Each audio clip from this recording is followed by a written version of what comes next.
मधल्या गुहेत ट्रॅप, डावीकडच्या गुहेत सुरुंग, म्हणजे ती सुगाव्याची पेटी नक्कीच उजव्या गुहेत असणार. चला ती शोधून काढू, किरण उठत म्हणाला. थांब, औरंगाबादच्या गढीत काय घडलं होतं आठवतंय ना? ती पेटी इतक्या सहजासहजी हाती लागेल असं वाटतंय तुला? आपण त्या गुहेचंही स्कॅनिंग करू, मी म्हटलं. राजेशने ड्रोनला दिशा दाखवली. भराभर सिग्नल्स मिळू लागले, पण जमिनीतून फक्त एक आणि भिंतींमधून कितीतरी. ड्रोन अगदी शेवटपर्यंत जाऊन परतला. सगळेच बुचकळ्यात पडले. हे नक्की काय समजायचं? लिंबाजीने विचारलं. जमिनीतून मिळणारा सिग्नल पेटीचा असावा, पण सर्व बाजूंनी भिंतीत दडलेले सिग्नल्स हे भाले किंवा बाण असणार. पेटीला हात लावताच ते कार्यक्षम होऊन आत असणाऱ्यांचा वेध घेणार. औरंगाबादला कसं ती पेटी खेचताच दरडी कोसळल्या आणि भूसुरुंग फुटले, अगदी तसंच मी अंदाज बांधला. बापरे, या शास्त्रज्ञांनी पेटीच्या शोधात येणाऱ्यांचा चांगलाच बंदोबस्त करायचा ठरवलंय. एक चूक आणि खेळ खल्लास, किरण म्हणाला. आता ती पेटी सुरक्षितरित्या कशी हस्तगत करायची यावर विचारमंथन सुरू असतानाच किरणचा धक्का भिंतीत लपवलेल्या एका खटक्याला लागला. त्याबरोबर शटर उघडावं तशा प्रकारे कुठला तरी दरवाजा उघडल्याचा आवाज ऐकू आला. तो दूर कुठेतरी गुहेच्या कोपऱ्यातील अंधारात उघडला असावा. आम्ही सावध झालो.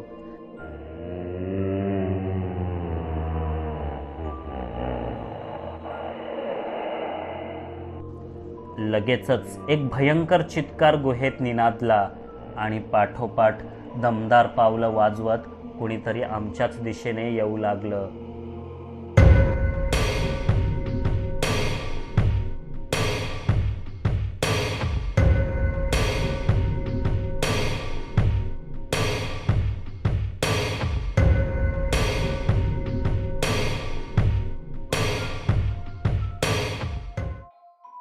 इकडे आड तिकडे विहीर अशी अवस्था झाली. समोर दिसणाऱ्या तिन्ही वाटा सुरुंग, भाले आणि इतर अज्ञात धोक्यांनी भरलेल्या म्हणून पुढे जाता येईना, आणि मागे वळावं तर तो क्रूर यती चवताळून अंगावर येत असलेला. ही औरंगाबादपेक्षाही भयानक अवस्था होती. आता काय करायचं? लवकर बोला, मला त्या उपाशी यतीचा घास बनायचं नाही, योगेश कळवळून म्हणाला. मी काय म्हणतो, ही समोरची नाणी पसरलेली वाट आपण अजूनही स्कॅन केलेली नाही. तो डबल ब्लफ असेल तर? म्हणजे तिथे ट्रॅप आहे असं वाटून आपण पुढे जाऊ नये, पण खरं तर तो ट्रॅपच नसला तर? राजेश अजूनही त्या सरळ जाणाऱ्या गुहेच्या प्रेमातच होता.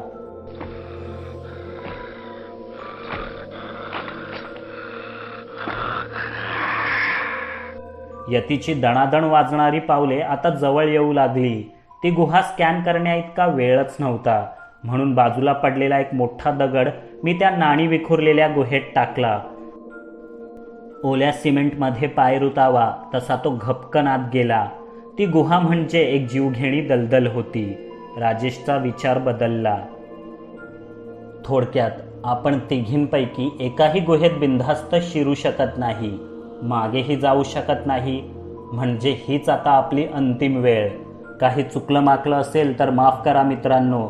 त्या यतीच्या तावडीतून कुणी जिवंत वाचलंच तर सचिनला सांगा, मी त्याला खूप शिव्या द्यायचो. पण किरणचा कंठ दाटून आला. पण काय मित्रा, पुढे बोल, लिंबाजी म्हणाला. पण काही नाही, बस शिव्या द्यायचो इतकं सांगा, कारण तो त्याच पात्रतेचा होता. किरणच्या तोंडून अखेरच्या क्षणी हे सत्यच बाहेर पडलं. कुणी घाबरू नका, माझ्याकडे एक प्लॅन आहे, मी ओरडलो. चारही जण पटकन माझ्या भोवती जमा झाले. 15 सेकंदात मी त्यांना काय करायचं ते सांगून टाकलं. 20व्या सेकंदाला दात विचकणारा तो महाभयंकर यती माझ्यासमोर येऊन उभा होता. त्यावेळी मी उजवीकडच्या गुहेसमोर उभा होतो. याच गुहेत ती पेटी होती आणि ताणून ठेवलेले असंख्य भाले सुद्धा. बाकीचे चौघे गुहेच्या भिंतीजवळील अंधारात गुपचूप पडून होते. आपलं सावध समोर आयतच उभा आहे हे पाहून तो यती रागीट गुरगुर करत धावत माझ्या अंगावर येऊ लागला. नेमका तेव्हाच राजेशने हवेत भिरभिरणारा ड्रोन त्या यतीच्या चेहऱ्यावर आणून धडकवला. डोळ्यांवर फटका लागल्यामुळे यती गोंधळला. ती संधी साधून मी गुहेच्या तोंडावरून बाजूला झालो. आणि मागून किरण, लिंबाजी, योगेशने त्याला एकदम धक्का देऊन गुहेत ढकललं. आत जाऊन पेटीजवळ पडताच गुहेच्या भिंतीवर ताणून ठेवलेले ते बाण सटासट सुटू लागले. यतीला सावरण्याची संधीच मिळाली नाही. शेकडो बाणांनी तो घायाळ झाला. भयंकर चित्कारू लागला. त्याचे चित्कार ऐकून इतर यतीही धावत येतील की काय अशी मला काळजी वाटू लागली. लवकरच त्या यतीने प्राण सोडला. खूप दुःख झालं. अशा प्रतिकूल परिस्थितीत आमची त्याच्याशी गाठभेट झाली नसती तर हिमालयाच्या उत्तुंग पर्वतराजीत दडलेलं हे निसर्गाचं अद्भुत रत्न पाहून आम्हाला अत्यानंदच झाला असता. गुहेतले बाण सुटणं संपल्यावर आम्ही आत प्रवेश केला. पेटी मिळवली. ही सुद्धा हुबेहूब तशीच पेटी होती. खटका आणि छिद्रे असलेली. सुरक्षित स्थळी पोचूनच ती उघडूया असं ठरवून आम्ही ती सोबत घेतली. लगबगीने गुहेतून बाहेर पडलो. एका कपारी मागून यतींच्या चित्कारण्याचे आवाज अजूनही येत होते. पंडितजींना यती गुहेचं रहस्य नक्कीच ठाऊक असणार. यती रात्रीचे शिकारीसाठी बाहेर पडतात. दिवसा या गुहेतच कुठेतरी लपून राहतात. कदाचित या गुहेपलीकडे यतींची एक अज्ञात दुनिया असावी. कोणी आगंतुक गुहेत शिरलाच आणि किरणसारखा नकळत त्याच्या हातून खटका ओढला गेलाच तर ते गुहेतले छुपेदार काही क्षणांपुरते उघडून एक दोन यतींना आत येण्याची संधी मिळावी आणि त्यांनी खजिना चोरांचा फन्ना उडवून टाकावा अशी काहीतरी ही योजना होती. आणि 80 वर्ष उलटूनही ती बेमालूमपणे काम करत होती. अरे यती असते नसते तरी गुहा डेंजरच होती रे. आपल्याकडे योग्य सामग्री नसती ना तर आत किती धोके आहेत हे कधी कळलंही नसतं. ड्रोनने जीव वाचवला पण तोही मोडून पडला. राजेश मोडक्या ड्रोनकडे पाहून चुकचुकत म्हणाला, काळजी करू नकोस, आपल्याकडे आणखी एक ड्रोन आहे सामानात. सचिन आणि मंगेशने तो नीट सांभाळून ठेवला असेल. लिंबाजीने आशावाद व्यक्त केला.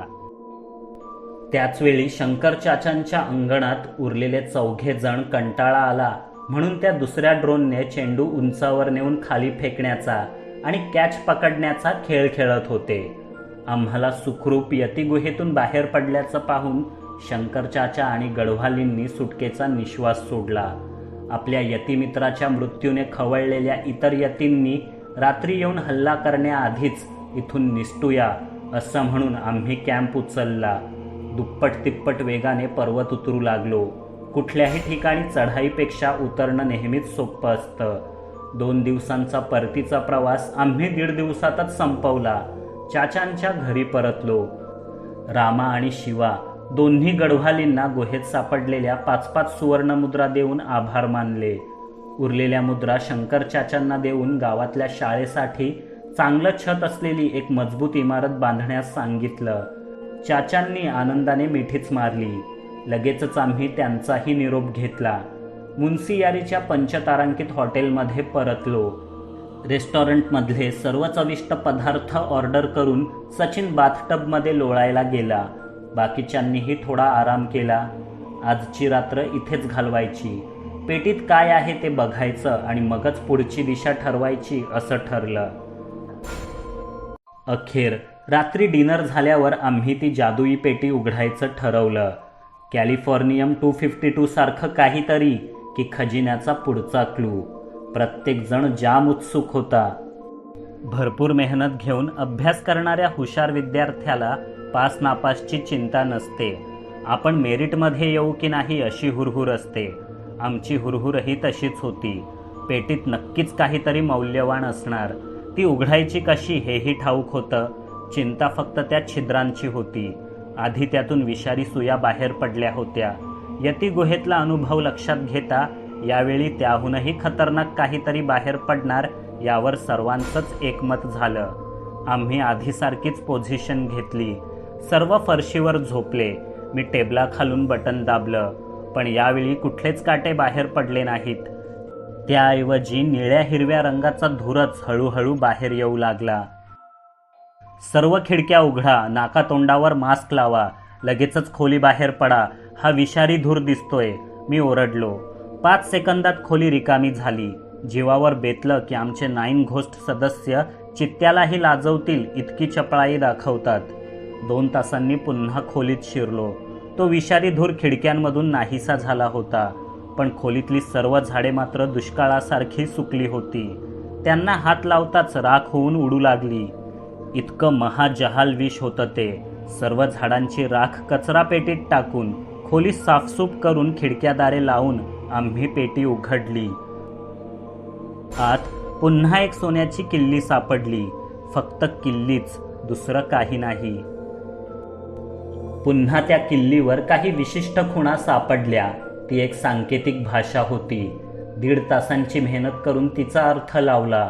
24 वेळा उजवीकडे आणि 35 वेळा डावीकडे फिरवा. तसं केल्यावर किल्लीचे 2 भाग झाले. आतून पुन्हा एक सुरळी केलेला कागद सापडला. हाच तो खजिन्याचा पुढचा धागा. पुन्हा प्राचीन संस्कृतात लिहिलेल्या काही ओळी. पण आधीच्या भाषांतराचा अनुभव कामी आला. यावेळी आम्ही योग्य भाषांतर केलं. त्याचा अर्थ असा: निळ्या पैंजणात जडली पाचूची रत्ने, डोळ्यात बघ माझ्या साकारतील तुझी स्वप्ने. या संदेशाच्या पहिल्या ओळीचा अर्थ लावणं तसं कठीण नव्हतं, पण खूपच उशीर झाला होता. आता झोपूया आणि उद्या सकाळीच काय करायचं ते ठरवूया, असं मी सुचवलं. डोळ्यांवर झापड येऊ लागल्याने सर्वांनाच ते पटलं. किल्ली पुन्हा त्याच पेटीत ठेवून ती पेटी माझ्या बेडखाली ठेवून दिली.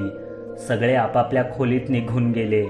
आज मला पूर्ण विश्रांतीची गरज होती, म्हणून सचिनला जबरदस्तीनेच विशालसोबत पाठवून मी, राजेश आणि विजयने एकाच खोलीत झोपायचं ठरवलं. 2-1 तासातच सर्व सामसूम झालं. त्या शांततेचा फायदा घेत कुणीतरी खिडकीची झडप हलकेच वर केली. पडदा बाजूला सारला आणि मांजरीच्या पावलांनी आत उडी घेतली. मग तसंच चालत माझ्या बेडपाशी आलं. मी गाढ झोपेत असल्याचं पाहून बेडखाली हात टाकला, पेटी बाहेर काढली आणि तेव्हाच बेड शेजारच्या फुलदाणीला धक्का बसून ती खाडकन खाली पडून फुटली. मी लगेचच डोळे उघडून त्या चोराचा हात घट्ट पकडला. राजेश आणि विजयने त्याला घेरलं. शेजारच्या रूममध्ये सावध स्थितीत असलेले फुलदाणी फुटण्याचा आवाज ऐकून पटापट खोलीत शिरले. दिवे लावले गेले. आम्ही किल्ली चोराला दुसऱ्या प्रयत्नात रंगेहात पकडलं. तो आजही पेटीच्या शोधात येणार याची आम्हाला खात्री होतीच. आम्ही सापळा रचला होता. पेटीला एक दोरी बांधून तिचं दुसरं टोक फुलदाणीला बांधलं होतं. चोर अलगद जाळ्यात सापडला. अंगकाठी आणि देहबोलीवरून कळत होतंच, पण मुखवटा काढताच खात्री पटली. ती एक तरुणीच होती, दुखावलेल्या मांजरीसारखी चिडलेली. मला सोडा, नाहीतर किंचाळून पूर्ण हॉटेल जमा करेन आणि तुम्ही वाईट हेतूने मला या हॉटेलवर आणलंय असं सांगून तुमची बदनामी करेन, तिने धमकी दिली. घाबरून राजेश आणि लिंबाजीने पटकन तिचे हात सोडले. बिनधास्त सांग, पण कोणी विश्वास तर ठेवायला हवा. हॉटेलमध्ये CCTV लावल्यात, त्यात तू इथे येताना दिसणार नाहीस. ज्यांच्यावर जबरदस्ती केली जाते त्या मुली स्वतः खिडकीतून उडी घेऊन मुलांच्या रूममध्ये येत नाहीत, मी कठोर आवाजात म्हटलं. तिचा नाईलाज झाला. खोलीचं दार सचिनने अडवलं होतं. ती पळून जाणार कुठे? ती हार मानून पलंगावरच बसली. आमची सोन्याची किल्ली चोरण्याच्या आरोपाखाली तुला पोलिसात देण्याआधीच सांग, तू त्या खजिन्याच्या मागे का आहेस? मी सरळ विषयालाच हात घातला. आम्ही सुद्धा त्या खजिन्यापायी बरंच काही गमावलंय, उद्ध्वस्त झालोय. आमचाही त्या खजिन्यात तितकाच वाटा आहे, ती निश्चयाने म्हणाली. हे आम्ही कोण? अजून कोण कोण आहेत तुझ्यासोबत? तुम्हाला किती वाटा पाहिजे? सचिनने नाराजीने विचारले. जमलं तर पूर्ण खजिनाच हवाय आम्हाला. निजामाच्या वंशजाला एक दमडीही मिळायला नको. आमचं पूर्ण कुटुंब उद्ध्वस्त झालंय या खजिन्यापायी. तिच्या स्वरात अफाट राग तुंबलेला दिसत होता. नक्कीच तिच्याकडे तिची गोष्ट असावी. आम्हाला गोष्टीत नेहमीच रस असतो. तुझी पूर्ण कहाणी सांग, आम्हाला ऐकायची आहे. तुझी बाजू पटली तर आम्ही तुला सर्वतोपरी मदत करू, मी आश्वासन दिलं. तुम्हाला महाराज किशन प्रसाद यांच्याबद्दल ठाऊक आहे का? तिने आम्हालाच प्रश्न विचारला.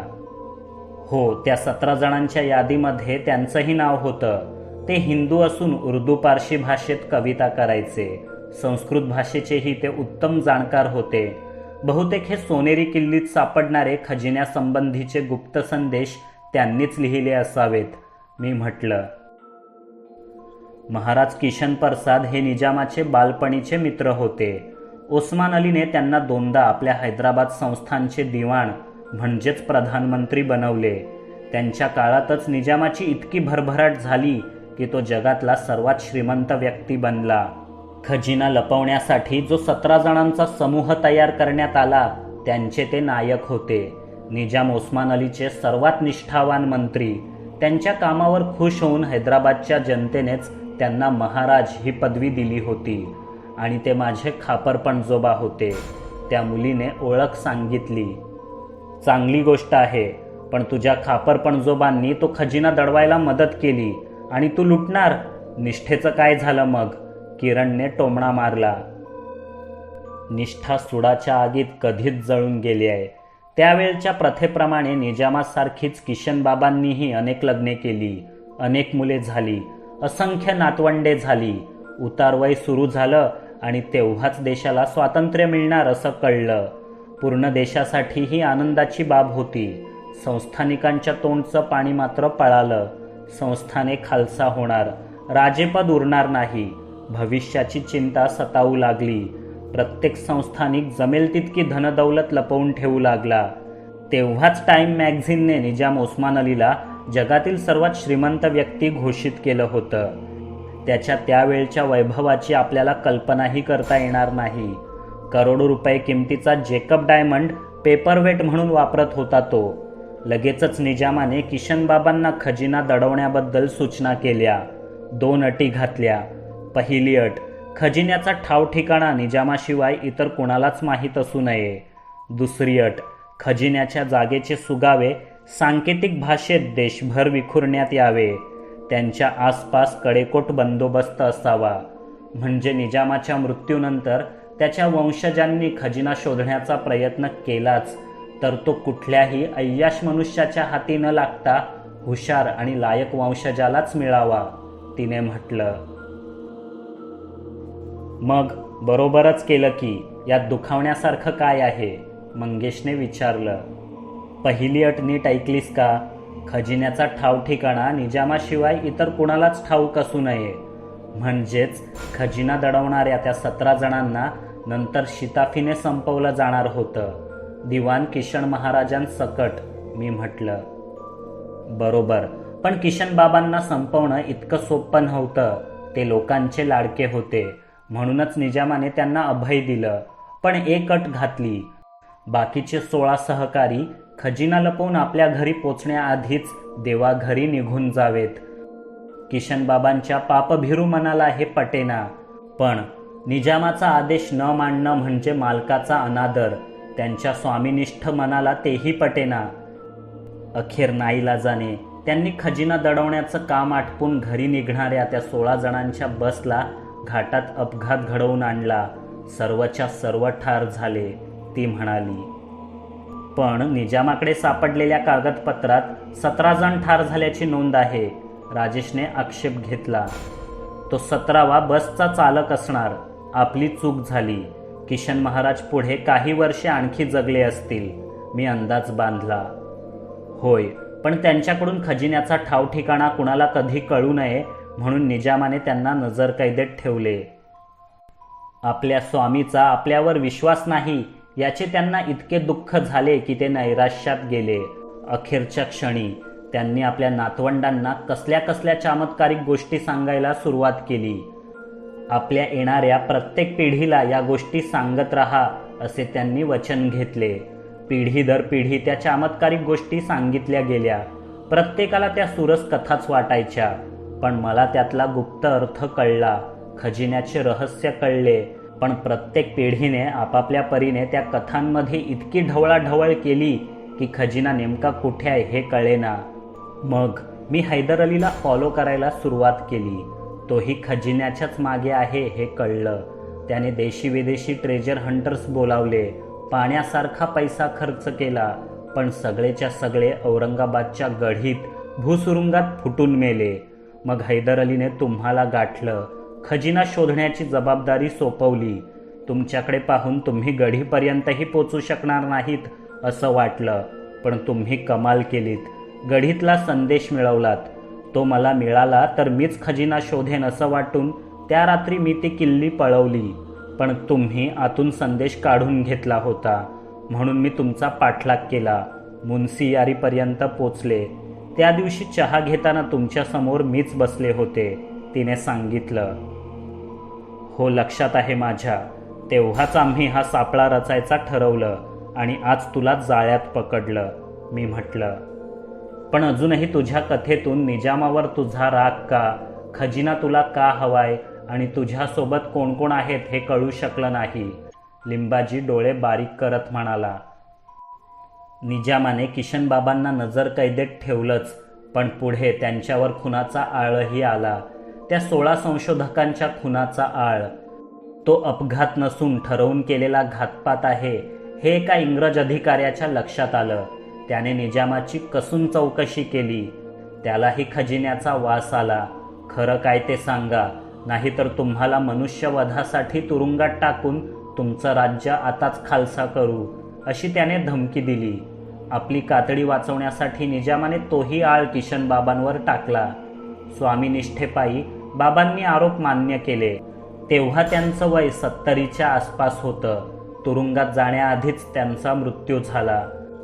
पण ठार झालेल्या 16 संशोधकांच्या कुटुंबियांच्या नजरेत मात्र किशनबाबा आणि त्यांचे वंशज खुनी ठरले. आमची बदनामी झाली.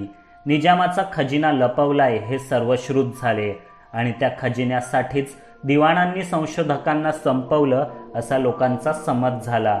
आमच्या आजोबा पणजोबांची गद्दार दिवाणाची मुलं असं बोलून हेटाळणी करण्यात आली.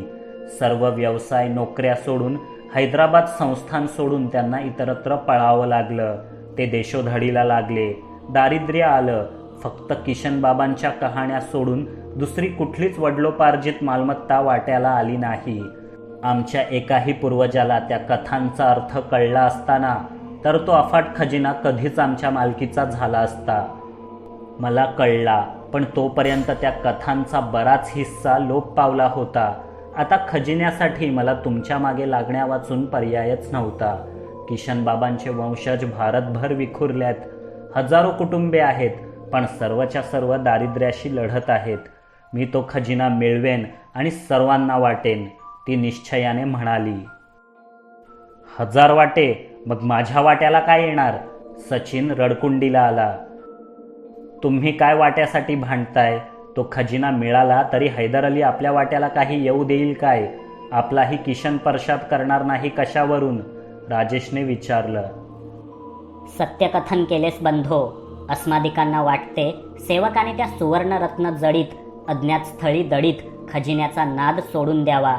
विशाल सचिनला समजावत म्हणाला. हा असा का बोलतो? संस्कृत शिकत आहे का? त्या तरुणीने विचारलं. ती फार मोठी गोष्ट आहे. आधी मला एक सांग, किशन महाराजांवर खुनाचा आरोप ठेवणाऱ्या इंग्रज अधिकाऱ्याचं नाव काय होतं? मी कुतूहलाने विचारलं.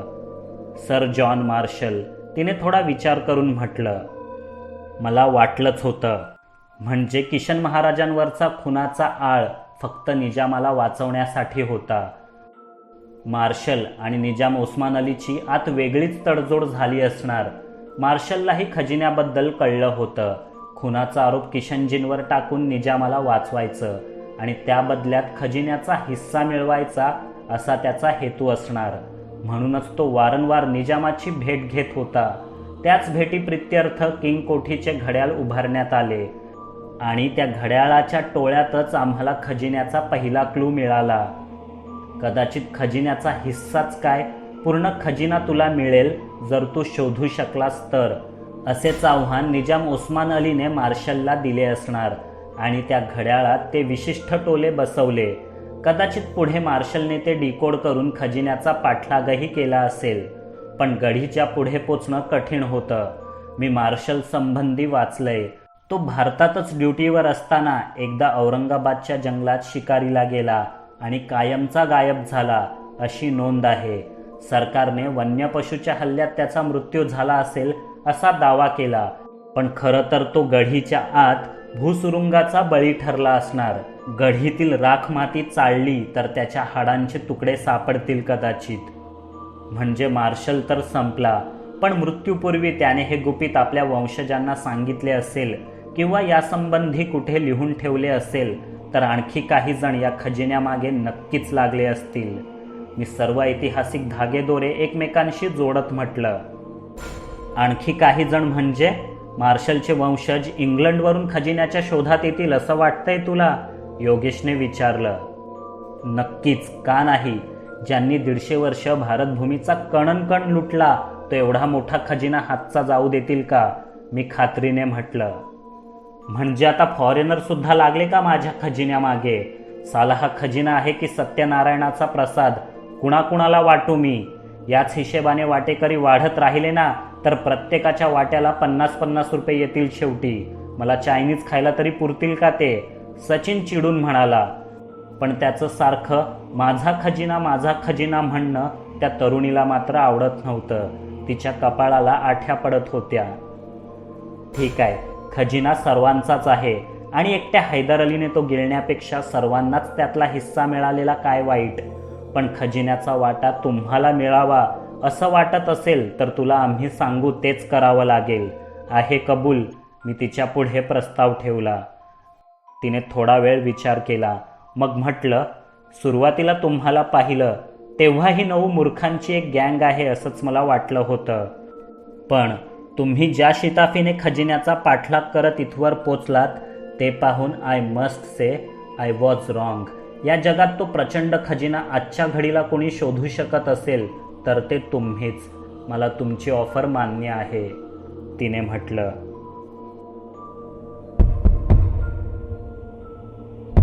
तेवढ्यातच दारावर टकटक झाली.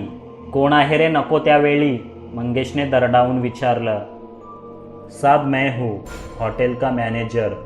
पहाड़ी से कुछ लोग आए हैं. कहते हैं आपके साथ जो 3 लोग गए थे ना उनकी मौत हो गई.